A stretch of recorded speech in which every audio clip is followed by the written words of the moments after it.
Ani etmayapman kimligini. Hop, Qo'qon shoxsasi bilan jannatga mumkinda bu ayol mana ekanlar. Zo'r ekan solsangiz.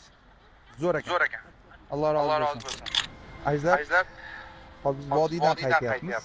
Yo'lda bilsanglar agar shu Ohangarondan o'tgandan keyin Toshkent yo'lida katta trassalarni chap yog'ida o'ng yoq tarafdan mana shunday ko'k somsalardan pishirishadi. Juda ham yaxshi ko'raman so'qol somsani. Mana shu yerda o'tirganimizda nimadir ichimdan shu ayol bilan gaplash, gapga tor, suhbatlash degan bir nido keldi qalbimdan. Nimaga suhbatlashayotganimni ham bilganlar. Atayin suhbatdan keyin o'zim borligiga aytdim, kamerani yoqinglar. Xursand qilgan tarafi bu ayol mana ekanlar. Shu kelganlarga savol berdim. Bolalar nechta? 3 ta bolalar bor. Turmush o'rtog'i nima qiladi desam, turmush o'rtog'im vafot etgan. Mana shu yo'lda avtomobil urib avariya bo'lib vafot etgan. 3 ta yetim farzandim bor. Ko'zlaridan yosh chiqib ketdi. Nega yig'layapsiz?